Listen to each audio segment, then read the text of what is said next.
여러분 안녕하십니까? 이어서 경남 소식입니다. 땀 흘려 일하고도 임금을 받지 못하는 외국인 노동자의 체불 임금 규모가 한 해 1,000억 원이 넘는 것으로 집계됐습니다. 불안정한 신분 탓에 떼인 임금을 돌려받는 것조차 쉽지 않아 제도 개선이 시급하다는 지적입니다. 김민지 기자가 취재했습니다. 캄보디아 출신 A씨는 22살이던 8년 전 한국에 들어와 경남 밀양의 딸기 농장에서 일했습니다. 아침 7시부터 꼬박 11시간 일하고 한 달에 겨우 이틀만 쉬었습니다. 월급은 150만 원 남짓. A씨는 뒤늦게 사업주가 하루 2시간씩 임금을 주지 않은 사실을 알게 돼 고용노동부에 진정을 냈습니다. 우리 5년 해서 월급 150 나와. 세로 사람 와서 한 달만 160. 왜 다른 사람 160 이렇게 생각? 관할 노동청은 사업주에게 체불된 1,300만 원의 지급 명령을 내렸지만 사업주는 임금을 주지 않았습니다. 돈이 없다며 막무가내였습니다. 결국 임금 체불 보증보험을 통해 A씨가 받은 돈은 200만 원에 불과합니다. 최근 5년 7개월 동안 정부가 파악한 외국인 노동자의 체불 임금 규모는 약 6,100억 원. 외국인 노동자가 떼인 돈이 한 해 평균 1,000억 원을 넘습니다. 5,047건 중에 이런 체불 관련된 것이 1,029건이거든요. 한 20% 이상 차지하는 비율. 민사소송으로 밀린 임금을 받아야 하지만 그 사이 합법적인 비자가 만료되는 경우가 많습니다. 체불된 임금을 지급받기 위해 머무는 시간 동안 또 생활비를 벌어야 되는 상황에서 비등록 체류하시는 경우가. 외국인 지원단체들은 체불임금 피해자들에게 취업이 가능한 체류 자격을 주고 외국인을 위한 체불보증보험 실효성을 높이는 등 대책 마련을 요구하고 있습니다. KBS 뉴스 김민지입니다. 이처럼 우리나라에서 일하는 외국인 노동자들에게 체불임금 상담과 한국어 교육 등을 제공하는 외국인 노동자 지원센터가 창원과 김해, 양산 등 전국 9곳에서 운영되고 있는데요. 하지만 내년 정부 예산안에서 정부의 지원금이 모두 삭감돼 내년부터 문을 닫아야 할 처지입니다. 김효경 기자가 취재했습니다. 임금이나 세금을 상담하려는 외국인 노동자들이 차례를 기다립니다. 이 센터에선 이주민 상담사가 직접 고충을 듣고 한국어 교육도 하는데 한 해 필요한 예산은 6억여 원입니다. 하지만 지난 7일 고용노동부로부터 돌연 내년 예산 지원 삭감을 통보받았습니다. 한국말도 모르는 사람도 많이 있어서 그래서 그 사람들이 어떻게 하는지 몰라요. 여기 없으면 너무 힘들어요. 이곳을 찾는 외국인 노동자는 한 해 2만여 명. 80%가 일을 쉬는 일요일에 몰립니다. 내년부턴 노동상담은 고용노동부가, 교육은 한국산업인력공단이 나눠 맡게 됩니다. 일요일에 근무를 할 수 없는 정부가 이 업무를 맡게 된다면 이분들의 불평과 불이익은 아주 커지게 될 것이라고 생각이 됩니다. 지난해 10,000명이 찾은 창원 외국인 노동자 지원센터도 예산 6억여 원을 받을 수 없게 됐습니다. 고용노동부와는 올해 1월부터 2025년까지 3년 동안 사업계획에 따라 예산을 지원받기로 했지만 순식간에 없던 일이 됐습니다. 3년 단위로 협약에 의해서 우리 센터가 운영이 됩니다. 2년을 남겨두고 일방적으로 통보를 하고. 경남을 포함해 인천과 광주 등 전국 9개 거점 센터들이 지원 예산 70억 원 삭감을 통보받은 상황. 고용노동부는 주말 전화 상담을 확대한다는 입장이지만 외국인 지원단체들은 국회의 예산 삭감 철회를 요구할 예정입니다. KBS 뉴스 김효경입니다.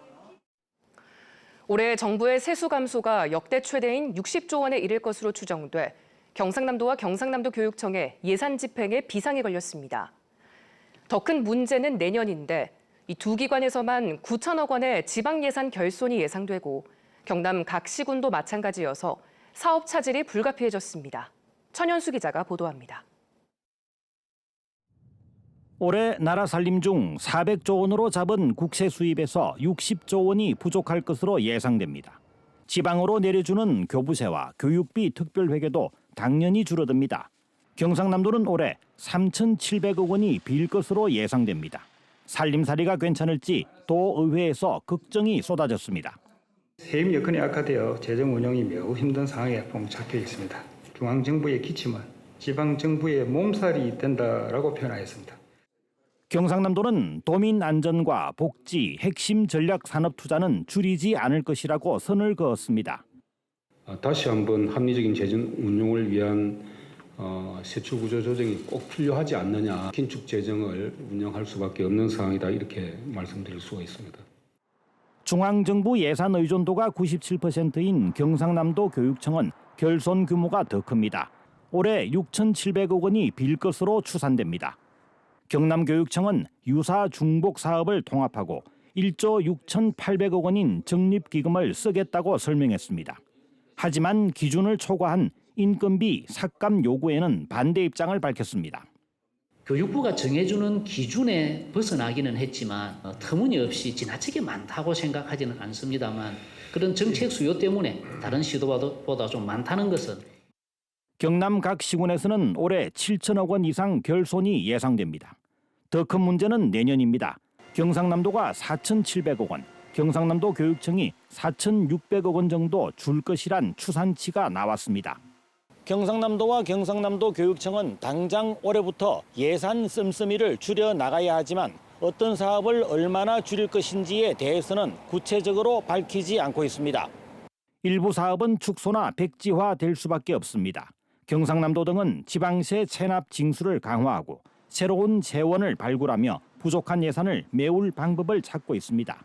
KBS 뉴스 천연수입니다. 창원의 한 소방서장이 소방서 휴식 공간을 만들면서 기존 흡연실과 공사자재를 자신의 전원주택 주변 땅에 무단 반출했다는 소식 전해드렸는데요.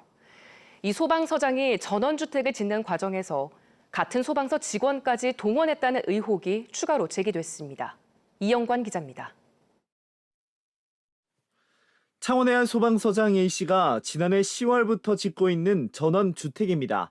A씨는 최근 소방서 휴식 공간 공사를 하면서 기존의 흡연실과 쓰다 남은 공사 자재를 이곳에 무단으로 옮겼습니다. 감사실에서는 최근 제기된 의혹과 관련해 사실관계를 명확히 조사 중에 있습니다. KBS 취재 결과 A씨의 비위 의혹은 이뿐만이 아니었습니다.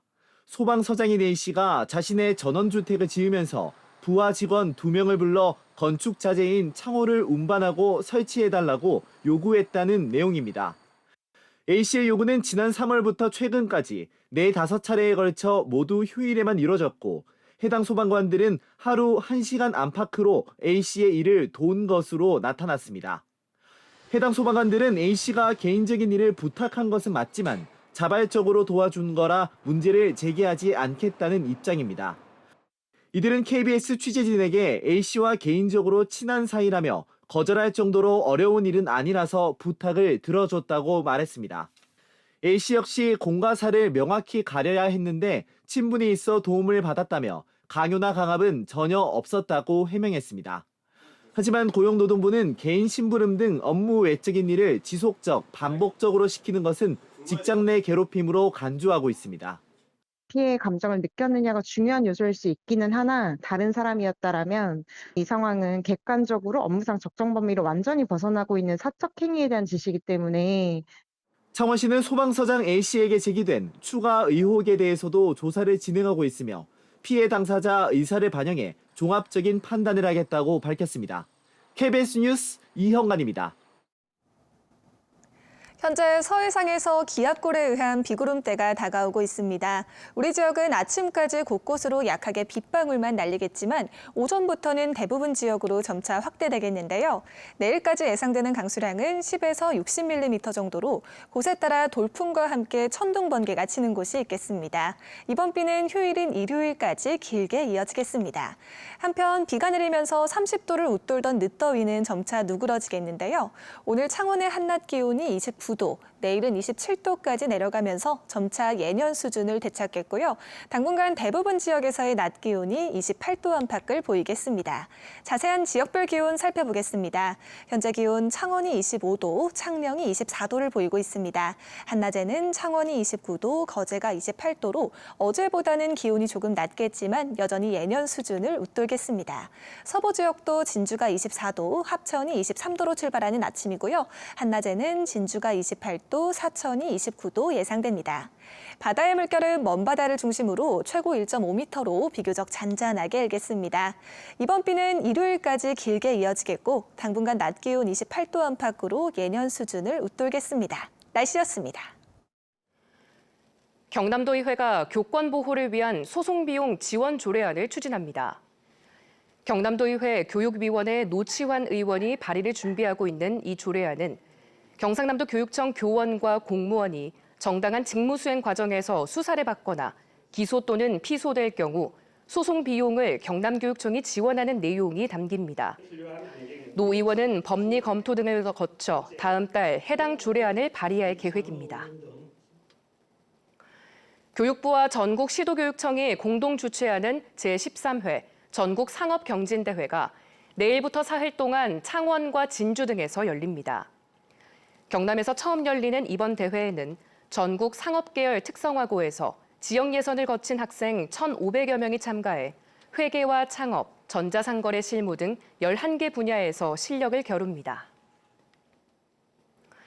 창원시가 반려동물 친화도시를 위해 지역 수의사회와 협약을 맺고 반려동물 사망 신고를 지역 동물병원에서도 할 수 있도록 했습니다. 그동안 반려동물 사망 신고는 온라인이나 시청을 방문하는 방식으로 진행돼 시민들이 불편을 겪었습니다. 2023 경남 청년 주간 행사가 모레부터 사흘 동안 창원 컨벤션 센터에서 열립니다. 난장대회를 주제로 열리는 이번 행사에는 스탠드업 코미디 청년학 개론을 시작으로 세대 공감 추억 게임 응답하라 1939와 기성세대와 함께하는 진짜 청년 찾기 등 청년 문제를 웃음으로 풀어가는 다양한 프로그램들이 이어집니다. 또 면접 화장법 교육과 취업 사진 촬영 등 행사도 마련됩니다. 뉴스를 마칩니다. 시청해주신 여러분 고맙습니다.